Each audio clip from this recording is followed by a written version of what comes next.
I mean, better late than never, I guess. The DOJ confirming today with us in a statement here at Newsmax, quote, "We do not comment on ongoing investigations."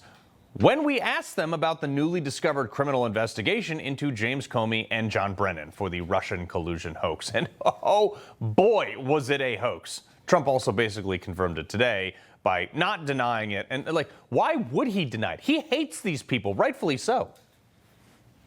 I think they're very dishonest people. I think they're crooked as hell. And maybe they have to pay a price for that. I believe they are truly bad people and dishonest people. Yeah, I mean, they tried to ruin everything about this guy's life, and he beat them on it. All right, look, you remember this, right? For years, we heard ranking members of Congress, the intelligence community, and the FBI. Even like they go on TV and they tell us that Donald Trump was colluding with Russia to win the 2016 election, and then they ran with it for his whole first presidency too.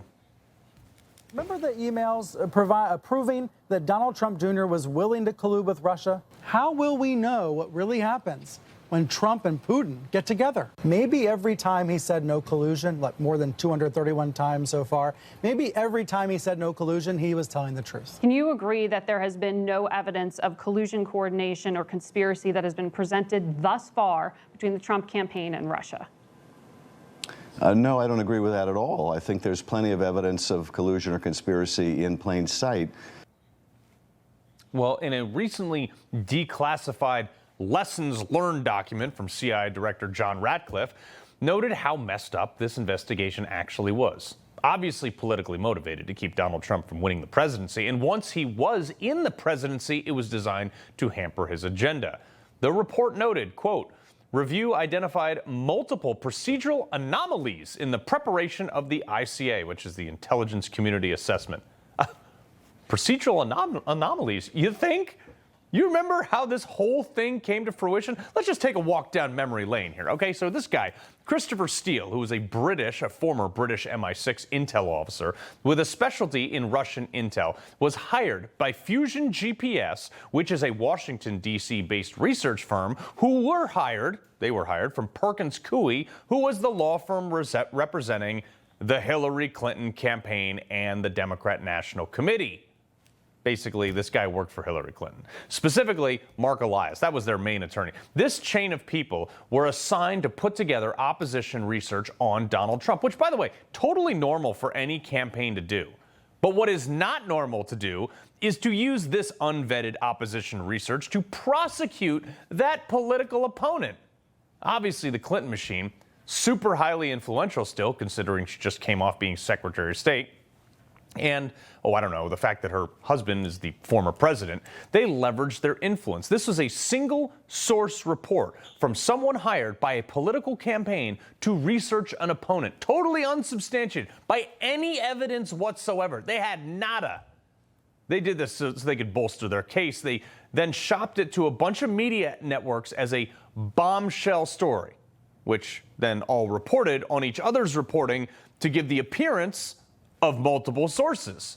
That created the political narrative that Donald Trump was somehow in bed with Russia. But then they needed a legal angle to further the narrative, hoping to tip the scales in favor of a deeply flawed candidate in Hillary Clinton in 2016. Hillary used her political connections to funnel the same unverified dossier, now taken as gospel by the media, by the way, into the highest levels of the FBI, including into a FISA court to secure a wiretap, which is an old term for, surveillance and spying, for the Trump campaign staffer Carter Page. And not only was this an egregious violation of the procedures to obtain a FISA warrant, but they lied about it and its origin once it was in the court. When this was used in the FISA court to obtain the warrant, it was not noted that the dossier was funded by Hillary Clinton, which seems like a huge legal omission to me. The new Lessons Learned doc released by Ratcliffe also noted, quote, "Decision by agency heads to include the Steele dossier in the ICA ran counter to fundamental tradecraft principles and ultimately undermined the credibility of a key judgment." Yeah, but because this was all a lie and they knew it, they also had two other things happening simultaneously, just to make sure they could sell the Russian collusion narrative to the American people. Part 2 was also a contracted resource from the same Fusion GPS, this one also working for Hillary Clinton under the guise of lobbying, but would be sold publicly under the narrative that she was there to talk about Russian involvement in the Trump campaign, Natalia Veselnitskaya. She was sent and paid by Fusion GPS, hired by the Clinton campaign, to meet with Don Jr. at the Trump Tower, which was also the campaign headquarters. This was all for theatrics, folks, okay? She was a Russian lawyer. But even the reality, though, even Natalia thought she was sent there to discuss sanctions. And we now know from Don Jr.'s testimony under oath and his text messages that were made public, because he was texting during that meeting. He was like, what the hell am I doing here? He didn't even know, because he had no say on any of the stuff she was talking about anyway. But that didn't stop them from blasting it on the front page to back up the Steele dossier allegations that, oh, Trump had Russian ties. Look, he was meeting with a Russian lawyer at Trump Tower. Right. Which leads to part 3. Simultaneously, in the lead up to the 2016 election, if you recall, Hillary Clinton was being legitimately investigated for having a classified server in her basement, which she did. That's not up for debate. And by the way, she destroyed devices with hammers and BleachBit software, which we also know she did. Never charged for it. Well, I should say, never did any substantial time for it or anything. There's no consequences whatsoever. And the DNC servers also, at the same time, were hacked by Russia, because they had basically a Google Doc worth of security on it. So they had to turn the narrative so they didn't look pathetic, okay? The Crossfire Hurricane investigation. This was the investigation into Trump for Russian collusion. It was unbelievable. This was ultimately the insurance policy, because if Hillary Clinton's classified information from her basement server was in fact hacked, which they were worried about, they could say that then, oh, hey, the Russians hacked me at the behest of Donald Trump. Look, I'm innocent. Forget about my server and all the things I did with breaking classification laws. Look, Trump did it. And since you apparently can launch an investigation into anything with no evidence whatsoever, they did into Donald Trump, and sold the investigation as the actual conviction even before it was concluded. Oh, look at all these investigations into Donald Trump. Oh, he must be guilty. They used George Papadopoulos, Carter Page, Paul Manafort. This is what Mike Flynn got caught up in.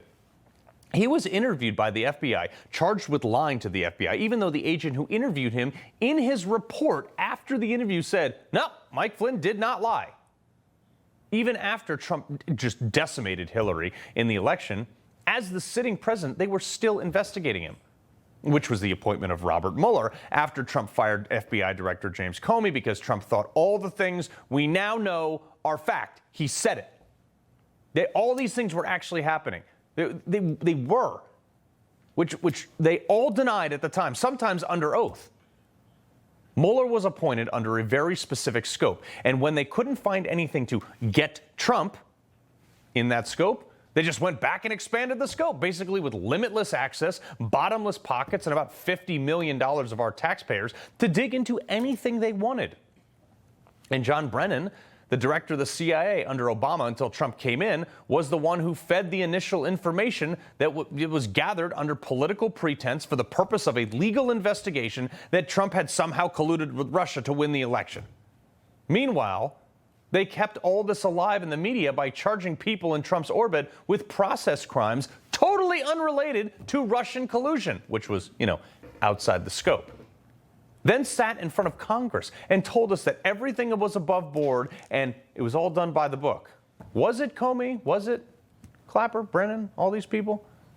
And they were backing that BS up with a bunch of people like Adam Schiff the whole time. That, oh, I've seen classified evidence of Trump-Russian collusion. Have you? Because we now know that didn't exist, and it was all a lie, because there was never any, but rather just a bunch of investigations and partisan PIs creating a narrative out of thin air, which I would venture to say that they knew was BS the whole time, which is probably why, as the report notes, the high-ranking agency heads were unusually involved, saying their direct engagement in the ICA's development was highly unusual in both scope and intensity. This is exceptional level of senior involvement likely influenced participants, altered the normal review process, and ultimately compromised analytic rigor. That's why Brennan and Comey are being criminally investigated for, ironically enough, collusion and conspiracy. Look, it should have happened 8 years ago, but it's happening now. Because these people use their position as the heads of the CIA and the FBI to force-feed information that we now know they knew was false to perpetuate investigations and surveillance and political opposition into their agencies. But aside from this report, you want to know how I know this whole thing was a scam? Like, if you're not already convinced, get this. Not a single person was actually charged with Russian collusion. Whoa, from the Trump campaign. There was actually somebody charged in the end, and it wasn't any of the people being investigated. And you're going to love this. Remember this guy? Former special agent in charge of the FBI Counterintelligence Division in New York, Charles McGonigal. But that was the one working on the investigation into Trump, right? Oh, he was apparently colluding with Russia the whole time? This was trash. They knew it. They lied. And now I hope they bury them under the jail. He loves the Constitution. He fights for what's right. He hates the bad guys. He's a freedom warrior. He's your freedom warrior. Watch Carl Higbie every weekday on Newsmax.